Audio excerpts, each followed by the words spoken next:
નમસ્કાર. આજે થોડું ભૂતકાળમાં જવું છે અને દિવસ યાદ કરવો છે 15 ઓગસ્ટ 1988 નો દિવસ કે જે દિવસે રાષ્ટ્રધ્વજ ફરકવાની તૈયારી હતી અને એક વ્યક્તિ સભામાંથી ઊભો થાય છે અને પોપટ સોરઠિયા જેમનું નામ છે ત્યાં પોઈન્ટ બ્લેન્ક થી ફાયર કરી અને તેમની હત્યા કરે છે. તે સમયે લગભગ 40 કરતા પણ વધારે અધિકારીઓ શબ્દ ઉપર ભાર એટલા માટે આપું છું કે ત્યાં એ હાજર હતા ધ્વજ વંદન વખતે, અને એમની હાજરીમાં જ અનિરુદ્ધસિંહ જાડેજા કે જે રીબડા ગામના રહેવાસી છે તેમને તેમની હત્યા કરી નાખી.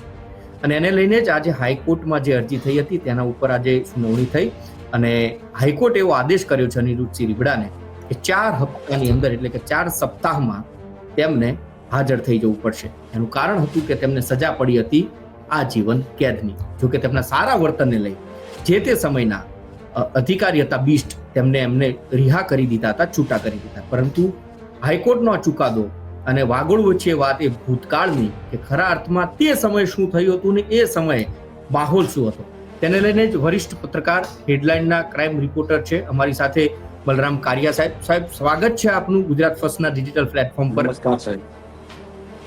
સર, મેં જેમ કીધું કે 1988 નો 15 ઓગસ્ટનો એ દિવસ, એ વખતે તો સાહેબ અમારી શરૂઆત પણ ન હતી જર્નાલિઝમમાં.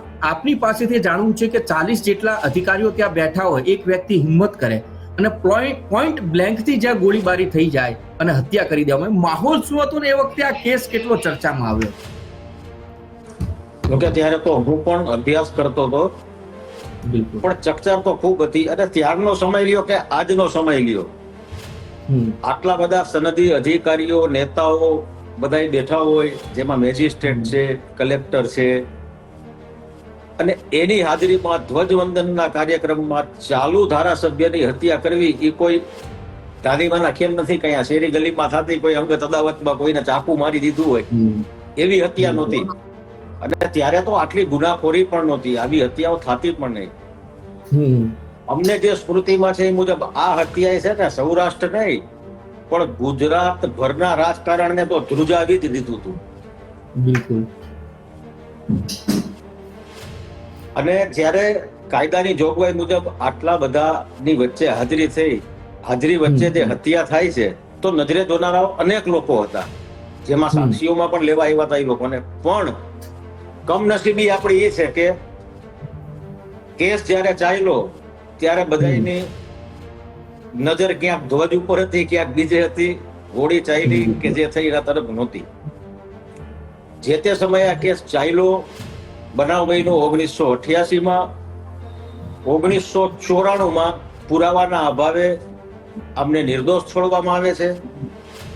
ત્યાર પછી સરકારે ટાડા એક્ટ લગાડી અને અપીલ કરી હતી. સુપ્રીમે એનું સંજ્ઞાન લઈ આ કેસ ફરી ચલાવ્યો અને છેક 1997 માં 10 જુલાઈ 1997 માં એટલે કે હત્યાના 11 વર્ષ પછી અમને ટાડા એક્ટ અને હત્યા હેઠળ આજીવન કેદની સજાનો હુકમ કરવામાં આવ્યો. બિલકુલ. પાછું એમાં ટ્વિસ્ટ આવ્યું. 97 થી 2000 સુધી અનિરુદ્ધસિંહ જાડેજાને ગુજરાત પોલીસ પકડી શકી ન હતી, શોધી જ ન શકી. 3 વર્ષ સુધી તો એ એબ્સ્કોન્ડર હતા. 2000 માં એ પકડાય છે, સજા ભોગવે છે. એને 18 વર્ષનો સમયગાળો જેલમાં વિતાવ્યો. ત્યાર પછી એમના પુત્રએ જે કાંઈ કર્યું ને આજે અત્યારના જેનો લઈને વિવાદ બેઠો છે એની ચર્ચા આપણે આગળના પ્રશ્નોમાં કરશું. પણ જે હત્યા થઈ હતી ત્યારે ખરેખર કમનસીબી છે કે નજરે જોનાર બધાય હતા પણ કોઈની હિંમત નહોતી કે સાચું બોલવું. 3 વર્ષ 88 માં હત્યા થવી, 2002 માં પકડાવા છતાં બી 3 વર્ષ ફરાર રહે. તો એ વખતે સાહેબ તમે જેમ કીધું કે ગુનાખોરી આટલી બધી નહોતી, આટલી 40 જેટલા આઈએએસ, આઈપીએસ અથવા તો જીએસ કેડરના અધિકારીઓ ત્યાં બેઠા હોય, જ્યાં સીધા સાક્ષી જેને માની લેવામાં, કારણ કે બધા જ કાયદાના રક્ષકો જેને આપણે કહી શકીએ, એ પણ અભાવ ઉભો થાય, અનિરુદ્ધસિંહ પકડાય ને છતાં પણ આ પ્રકારની પરિસ્થિતિ ઊભી થાય. એ તો આપણી કાયદામાં છે ને, કાયદા બધા કડક છે પણ આપણે જે ન્યાયની દેવી રાખી હતી હવે એની પટ્ટી હટાવવામાં આવી છે. બાકી ન્યાયની દેવીને છે ને આંખે પાટા છે, એ સામે કોણ છે એ નથી જોતા, એ તો પુરાવાના મૂલ્યાંકન, સાક્ષી પુરાવાના આધારે સજા અને દોષ છે એ એનો ફેસલો કરતા હોય છે. હવે તો ન્યાયની મૂર્તિની આંખ ઉપરથી પણ પટ્ટી ઉતારી છે અને કદાચ એટલે જ આવું પાછું એમાં જોવા મળ્યું એવું માની શકાય. પણ પુરાવાઓ સજ્જડ ન હોય, તપાસ ગમે એટલી થાય, પુરાવાઓ ન હોય તો બાકી તો ભરી અદાલત સરા જાહેર થયું હતું, સંગ્રામજી સ્કૂલમાં થયું હતું, આટલા લોકોની હાજરી હતી, એની સ્થળ ઉપરથી ધરપકડ કરવામાં આવી હતી, બધું હતું, છતાંય એને હત્યા કરી છે. એ પુરવાર કરવામાં 11 વર્ષનો સમયગાળો લાગ્યો. એ પછીની સાહેબ વાત કરીએ તો અનિરુદ્ધસિંહના જે દીકરા છે રાજદીપસિંહ, અથવા તો એમના મોટા દીકરા છે, એમણે અરજી કરી કે ભાઈ વર્તન સારું છે અને એમને વર્તન સારું હોવાના કારણે આજીવન કેદ થઈ છે, એમાંથી મુક્તિ મળે. એ કયા બેઝ ઉપર એમણે અરજી કરી છે? કારણ કે જે તે વખતે બિસ્ટ કરીને જે અધિકારી હતા એમની પણ ખૂબ ચર્ચાઓ થઈ હતી જે તે સમયે, અને અત્યારે પણ ફરીથી એ ચર્ચાઓ થઈ રહી છે કે શું એમની સાઠગાંઠ હતી? કારણ કે જે તે વખતે અધિકારીએ સરકારને પણ પૂછવું મુનાસિબ નતું સમજ્યું અને એમને રિહા કરી દીધા. હવે આવા છે, આપણે છે ને કાયદામાં એક જોગવાઈ છે કે જેલની અંદર, જેલ છે ને એટલે આપણા ખરેખર માનસિકતા એવી છે, જેલ એટલે ગુનેગારોને અંદર ત્રાસ અપાતો હોય ને એ સજા ભોગવે, કાળા પાણીની અંદર ચક્કી પીસવાની, એવું કઈ હોતું નથી. ફિલ્મમાં દેખાડે બધું. જેલનું સાચું નામ છે સુધારણા ગૃહ. જેલની અંદર કોઈ પણ વ્યક્તિ જાય તો ગુનો એવી વસ્તુ છે, કોઈ માણસ હાલતો જાય કોઈને છરી મારતો જાય એવું ન હોય, પણ કાંઈક એવી ઘટના બની હોય કે એની પ્રતિક્રિયામાં એનાથી માની લ્યો ગુનો થઈ જાય છે, એનો ઈરાદો નથી હોતો. આ જનરલ એક વાત છે. તો એ વ્યક્તિને ગુનાની સજા 100% મળે છે, કારણ કે અપરાધ તો અપરાધ છે અને કાયદા મુજબ એને જોગવાઈ મુજબ સજા થવી જોઈએ. પણ એ માણસને એની ભૂલનો પશ્ચાતાપ થાય, જેલની અંદર એનો વલોપાત કરે, એની સારી ચાલ ચલનગત હોય, સમાજમાં એનું પુનઃ સ્થાપન થાય, જ્યારે જેલમાંથી બહાર નીકળે ત્યારે એ એક સારો નાગરિક ભારતનો બનીને નીકળે, એનું મગજમાંથી જે હિંસક વૃત્તિઓ અથવા તો ગુનાહિત માનસિકતા છે એને કાઉન્સેલિંગ કરીને દૂર કરવું, આ બધી વસ્તુ હોવી જોઈએ. પણ કઈ જેલમાં થાય છે કેમ? જેલ તો યુનિવર્સિટી છે ગુનેગારોની. જેલમાં જાય ને એટલે બીજા 500 ના પરિચય થાય. 5 બોટલમાં પકડાણો હોય તો બહાર આવજે તમે 50 પેટીનો કરાવી દઈશ ધંધો. ખૂન કરીને આવ્યો હોય તો એ સોપારી કિલર થઈ જાય. તો એ તો યુનિવર્સિટી છે ગુનેગારોની, ખરેખર સુધારણા કેન્દ્ર છે. અને રહી વાત સજા મુક્તિની, તો આપણા કાયદામાં જોગવાઈ છે, ભારતના બંધારણમાં એક એવું છે કે વર્ષના 3 એવા દિવસ છે, 26 જાન્યુઆરી, 15 ઓગસ્ટ અને 2 ઓક્ટોબર, ગાંધી જયંતિ. એની અંદર કેદીઓને આવા પાકા કામના કે જેને સજા ભોગવતા હોય ગંભીર ગુનાઓની લાંબા વર્ષોથી, તો એમને સજા મુક્તિ મળી શકે એના પેરામીટર્સ છે. એવું નથી કે અરજી કરે એટલે એને મૂકી દેવી. એની મિનિમમ કેટલા વર્ષની સજા છે એ પછી મૂકી શકે. બીજું, જેલની અંદર એની ચાલ ચલનગત સારી હોવી જોઈએ, વર્તણૂક સારી હોવી જોઈએ. જ્યારે જામીન કે પેરોલ ઉપર છૂટ્યા હોય તો નિયત સમય મર્યાદામાં જેલમાં એને પરત હાજર થઈ જવું પડે. એમાં પણ જે 2-3 છે ને પેરામીટર્સ છે, જે એક્ઝેક્ટ હું તમને અત્યારના કહી નથી શકતો, પણ કે એમાં ડબલ મર્ડર છે, ફાયરિંગ કરીને કરવું, પછી રેપ વિથ મર્ડર, કે આવા જે 3-4 છે ને એમાં તો સજા માફીની જ જોગવાઈ નથી. બરાબર. બીજું, જે કેદી સજા ભોગવે છે એ પોતે અથવા તો કે એના પરિવારના કોઈ સભ્ય એ અરજી કરે, એ અરજીના આધારે એને રાજ્યપાલ સુધી, સરકાર છે એ રાજ્યપાલ સુધી મોકલે મંજૂરી માટે. એમાં બધી વસ્તુના જેલરથી માંડીને બધાના અભ્યાસ કરવામાં આવે છે કે ભાઈ આ લોકોએ અરજી કરી છે તો ખરેખર એને લાયક છે. તો આ બધા પેરામીટર 7-8 છે ને, એ પસાર કર્યા પછી રાજ્યપાલ મંજૂરીની મોહર મારે. એ ખાસી લાંબી પ્રક્રિયા છે. હવે આમાં શક્તિસિંહે, અનિરુદ્ધસિંહના પુત્ર છે, એમણે અરજી કરી હતી 29 જાન્યુઆરી 2018માં, અને બહુ ટૂંકા ગાળામાં એમનો સીધો મુક્ત જેલના સ્પેશિયલ આઈજી હતા આપણા TS બિસ્ટ, તરત એમનો આમાં કોઈ પ્રક્રિયા અનુસરવામાં નથી આવી એવું અરજીમાં ઉલ્લેખ છે. જે આ લોકોએ સજા માફી આપી છે એ હુકમ રદ કરવા માટે જે અરજી કરી છે એમાં એવો ઉલ્લેખ છે કે આમાં ન્યાયિક પ્રક્રિયાને અનુસરવામાં આવ્યું નથી. એટલે ગેરબંધારણીય રીતે અનિરુદ્ધસિંહને મુક્ત કરવામાં આવ્યા છે. એટલે એમની સજા માફીનો હુકમ રદ કરી અને પરત એની જે ટાડા એક્ટ હેઠળ આજીવન કેદીની સજા છે જીવનના અંતિમ શ્વાસ સુધીની, એ એમણે ભોગવવી પડે એવી એમણે ન્યાયિક માંગણી કરી હતી. ત્યાર પછી એમાં પોલીસ અધિકારીઓ ના પણ આમાં જે તે વખતે TS બિસ્ટની પણ પૂછપરછ થઈ હતી, જેલરની જે આમાં હતા આ હુકમ કરવા માટે એમને કોર્ટે તપાસ્યા હતા. ઇન બિટવીન 2-3 એવી ઘટના હતી કે ભાઈ અનિરુદ્ધસિંહ ઉપર એક કઈક આર્મ્સ એક્ટનો કેસ થયો હતો ને બીજું કઈક એના રીબડા ગામની આજુબાજુમાં કઈ જુગારનો એક કેસ થયો હતો, તો એમાં પણ અનિરુદ્ધસિંહનું નામ ખુલ્યું. જોગાનું એ બંને કેસ એવા હતા કે એમાં ફરિયાદી પોલીસ થાય, રેડ કરે તોય પોલીસ છે ને હથિયાર હારે પકડે તો પોલીસ જ ફરિયાદી થાય. તો કોઈ ઈરાદાપૂર્વક કે કોઈ મારે ને તમારે વેર છે ને તમારી ઉપર કે તમે મારી ઉપર ફરિયાદ કરી હોય કે આ પાછો જેલમાં જાય, તો એવું નહોતું. આ પોલીસે કરેલી હતી. તો અદાલતે એ પણ વસ્તુને ધ્યાનમાં લીધી છે.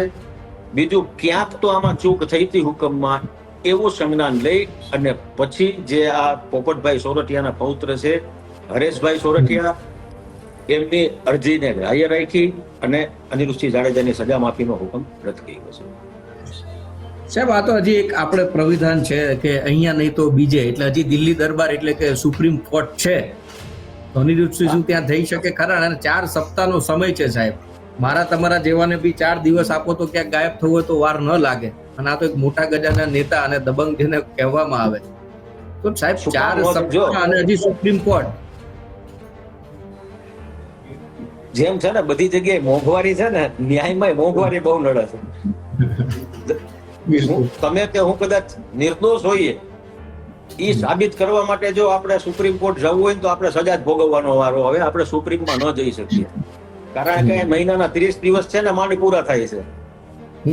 કારણ કે બહુ ખર્ચાળ પ્રક્રિયા છે. સુપ્રીમ કોર્ટમાં એક મુદતની ફી 2-4, 5-5 લાખ રૂપિયાની ફી હોય છે.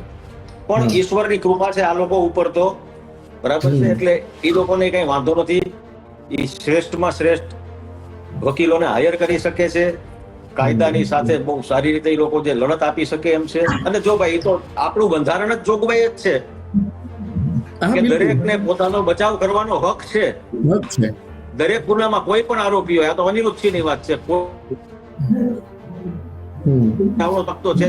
બાકી કોઈ પણ મર્ડર થાય કે લૂંટ થાય તો આરોપી તો પકડે જ છે, પોલીસ ચાર્જશીટ રાખે છે, હોય છે, તપાસ કરનાર સરકારી અમલદાર છે, તો તરત સજા કેમ નથી થતી? એને બચાવનો મોકો મળે છે ને કોર્ટમાં. ઉલટ તપાસ થાય, જુબાની લેવાય, સાક્ષી પુરાવા હોસ્ટાઇલ થાય, પછી કઈ રીતે થાય છે એ બધાને ખબર છે. પણ અદાલત છે ને એ નથી. અદાલતને તો એની નજર સામે તમે જે મૂકો એના આધારે એનું મૂલ્યાંકન કરે છે સાક્ષી પુરાવાનું, અને એની આધારે દોષિત છે કે નિર્દોષ છે એને કરાર કરવામાં આવે છે. ચલો સાહેબ, પ્રશ્ન પૂછીએ. પ્રશ્નમાં બે પ્રશ્ન છે કે માનો કે જે તે સમયે જે અધિકારીઓ હાજર હતા એ સાક્ષી બની ગયા હોત તો અધિકારીના સાક્ષીના આધારે અનિરુદ્ધસિંહ અત્યારે જેલની બહાર ન હોય. બીજું એ પૂછવું છે કે એવું શું કારણ રહ્યું હશે કે અધિકારીઓને એમ લાગ્યું કે અવાજ આવ્યો તો પણ આમને અમે નથી જોયા? નજર આમે જે થયું હોય એ કેમ ભૂલે? જેમાં સાક્ષી છે એ વસ્તુ જેની નજર આમે વહી નહીં હોય તો એ તો એનથી મોટી તો બીક કોઈ નથી ને. નથી. પછી સાહેબ સાક્ષી તરીકે કારણ શું રહ્યું કે એ લોકો ન એમ એવું કહી દીધું કે ભાઈ અવાજ સાંભળ્યો તો પણ આ હતા કે નહીં? કારણ કે મને જ્યાં સુધી ખબર પડી છે કે કેટલાક એવું કીધું કે ધ્વજવંદન થતું હતું, અમારું ત્યાં ધ્યાન હતું, હું આમની જોડે વાત કરતો હતો, મારું આ ખુરશી ઉપર ધ્યાન હતું, કે મારું આમ ધ્યાન હતું. એક્ઝેક્ટ એમનું નામ નથી લીધું કોઈએ. પણ વસ્તુ જેવી છે કે આટલા બધા એની હાજરી હતા. અનિરુદ્ધસિંહ તો માની લ્યો કે એ તો એક નાગરિક તરીકે માની લ્યો કે ધ્વજવંદનની હાજરીમાં કોઈ પણ રીતે આવી ગયા હોય તો ત્યાં તો પોલીસ બંદોબસ્તમાં પણ એટલા લોકો હતા, એમાં બધા પાસે હથિયાર હતા. હવે એમાંથી એક કોકે ફોડ્યું હોઈ શકે. આમાં જો સ્થિતિ કઈ છે ને એ જોવી પડે. અત્યારે આપણે કોઈ પણ વસ્તુ જે વાદળો ઘેરાય એટલે ગાડીને વયો જાય. અનિરુદ્ધસિંહની હાજરી હતી પણ એ હથિયાર એની પાસેથી મળ્યું. પછી એનો બેલેસ્ટિક રિપોર્ટ થાય કે જે ગોળી આમના શરીરમાં વાગી છે એ આ જ હથિયારમાંથી ફૂટી છે કે નહીં. કાનૂની પ્રક્રિયા બહુ જટિલ છે. ગુનો કરવો છે ને સહેલો છે, પણ એ સાબિત કરવો બહુ અઘરો. સાબિત કરવું અઘરું છે. હા હાજી સાહેબ, જી જી, સાબિત કરવું અઘરું છે. એટલે ખરેખર તો સાચો ન્યાય જોઈતો હોય તો અદાલતમાં ખરેખર આપણા બંધારણમાં એટલી તો ફેરફાર કરવા જરૂરી છે કે પોલીસ જે ગુનામાં આરોપીને પકડે છે, તપાસ કરે છે, સજ્જડ સાક્ષી પુરાવા રજૂ કરે છે, છતાંય નિર્દોષ છૂટી જાય તો ખરેખર છે ને તપાસ અધિકારીને દોષિત ઠેરવવો જોઈએ. કારણ કે મેં ખૂન કર્યું છે, હું નિર્દોષ છૂટી ગયો, તો ખૂન કોણે કર્યું? જવાબદાર કોણ? પણ મૂળ એક જ વસ્તુ છે કે સાક્ષી પુરાવા. હવે વિદેશોમાં તો સાક્ષી પુરાવાઓના સંરક્ષણ માટે એમને કોઈ ધમકી, જો આપણે જામીન અરજી મૂકે ને તો એની સામે બચાવ ફરિયાદી પક્ષના વકીલમાં લખે છે એમાં, અને પોલીસ પણ સોગંદનામા કરે કે જો આને જામીન ઉપર છોડવામાં આવશે તો સાક્ષી પુરાવા સાથે ચેડા જશે ને ધાક ધમકી આપશે ને ટેમ્પર કરશે ને આવું બધું આવે. એટલે સૌ જાણીએ છીએ આપણે કે પછીનું શું હોય છે. બિલકુલ, ખૂબ ખૂબ આભાર સાહેબ અમારી સાથે જોડાવા માટે. એટલે મુખ્ય વાત એ છે કે 15 ઓગસ્ટનો એ દિવસ અને એ પછી બનેલી એ ઘટના, બધા પુરાવા એકત્ર થયા, બધું થયું, પરંતુ ક્યાંક ને ક્યાંક એ અરજી થઈ કે ભાઈ વર્તન સારું છે, જેલ મુક્ત કરી દો. જેલ મુક્ત પણ અનિરુદ્ધસિંહ થઈ જાય છે, પરંતુ પોપટ સોરઠિયા કે જે તે સમયના ધારાસભ્ય હતા, એમના પરિવાર થકી એક અરજી કોર્ટમાં ફરીથી કરવામાં આવે કે ભાઈ ઘટના એવી છે કે હત્યા થઈ અને પછી જે પ્રક્રિયા થવી જોઈએ, અરજી જે કરવામાં આવી કે ચાલ ચલગત સારી છે, છોડી મૂકો, જે તે તમે TS બીસ્ટ કરીને જે અધિકારી હતા એમણે જે આખી પ્રક્રિયા રાજ્યપાલ સુધી જે અરજી જવી જોઈએ ના ગઈ, અને કાયદાના કોરમમાં રહી અને કુકરી નથી રમ્યા તો આ કુકરી ગઈ કઈ રીતે? તો પ્રશ્ન ત્યાં આવીને ઉભો રહ્યો. અરજી હાઈકોર્ટે ગ્રાહ્ય રાખી અને એમને 4 સપ્તાહમાં હાજર થવાનું કહ્યું છે, પરંતુ જો દિવસનો વિચાર કરીએ તો અધિકારીઓ ખૂબ ત્યાં હાજર હતા. શું થયું હતું એ પણ આપણે જાણ્યું, પરંતુ હવે આગળ શું થઈ શકે? કારણ કે ભગવાનની દયાથી અનિરુદ્ધસિંહ પાસે કોથળા ભરીને રૂપિયા છે, સુપ્રીમમાં પણ જઈ શકે છે, ત્યાં પણ અરજી કરી શકે છે, અને હજી 4 સપ્તાહનો સમય આપ્યો છે. અને હજી કેટલા એવા કેસ છે કે જેમાં અનિરુદ્ધસિંહ અને તેમના પુત્ર જે છે રાજદીપસિંહ, તેમની ધરપકડ થઈ નથી. તો આ કેસમાં હવે જો અનિરુદ્ધસિંહ ગુનેગાર હતા, એ સાબિત થયેલું હતું, આજીવન કેદ પણ પડેલી હતી, તો પછી હવે એમને જેલ ભેગા કોણ કરશે?